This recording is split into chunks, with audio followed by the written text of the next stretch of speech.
ഇത് പോലീസിന്റെ വണ്ടിയാണ് കേട്ടോ. പോലീസിന്റെ വണ്ടിയാണ്. നമ്മളിത് ചെക്ക് ചെയ്യുമ്പോൾ 2016 അടയ്ക്കേണ്ട ഒരു ഫൈന് 400 രൂപയോളം ഫൈൻ ഉണ്ട് ഇതില്. 400 രൂപ ഇല്ലേ സാറേ? 2016 അടയ്ക്കേണ്ട ഫൈനാണ്. ഇതിനെ കുറിച്ച് അറിയില്ല. സാറിന് അറിയോ? സത്യത്തിൽ ഇത് ഫോളോ അപ്പ് ചെയ്യേണ്ടത്, അതായത് ഗവൺമെന്റ്, അതായത് കോടതി ഇറക്കുന്ന നിയമങ്ങൾ ഫോളോ അപ്പ് ചെയ്യേണ്ടത് പോലീസിന്റെ ആണെങ്കിൽ ഉത്തരവാദിത്തമാണ് അല്ലെ?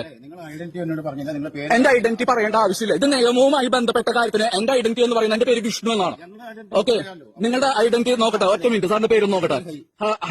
ഹരിദാസ് അല്ലെ? ഓക്കെ, അതായത് നിങ്ങളോട് ചോദ്യം ചോദിക്കാൻ പാടില്ല എന്നുണ്ടോ? തീർച്ചയായിട്ടും എന്റെ പേര് വിഷ്ണു എന്നാണ്. ഞാൻ ഇവിടെ തൃശ്ശൂരാണ് താമസിക്കുന്നത്. ഇതിനേക്കാൾ കൂടുതൽ എന്താ ഐഡന്റിറ്റി വേണ്ടത്? വയലന്റ് അല്ലത്, ഇത് വയലന്റ് അല്ല. ഞാൻ സംസാരിക്കുകയാണ് ചെയ്യുന്നത്. ഇതിൽ വയലൻസ് ഉണ്ടോ? ഇതിൽ ഏത് രീതിയിലാണ് നിങ്ങൾക്ക് വയലൻസ് ഫീൽ ചെയ്യുന്നത്? 400 രൂപയോളം 2016 അടക്കേണ്ട വണ്ടി ഇവിടെ റോഡ് ചെക്ക് ചെയ്യാൻ നിൽക്കുന്ന സാറുമാരാണ്.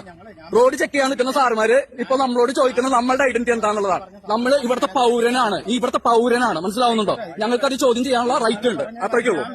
ഇത് പോലീസിന്റെ വണ്ടിയാണ് കേട്ടോ. പോലീസിന്റെ വണ്ടിയാണ്. നമ്മളിത് ചെക്ക് ചെയ്യുമ്പോൾ 2016 അടയ്ക്കേണ്ട ഒരു ഫൈന് 400 രൂപയോളം ഫൈൻ ഉണ്ട് ഇതില്. 400 രൂപ ഇല്ലേ സാറേ? 2016 അടയ്ക്കേണ്ട ഫൈനാണ്.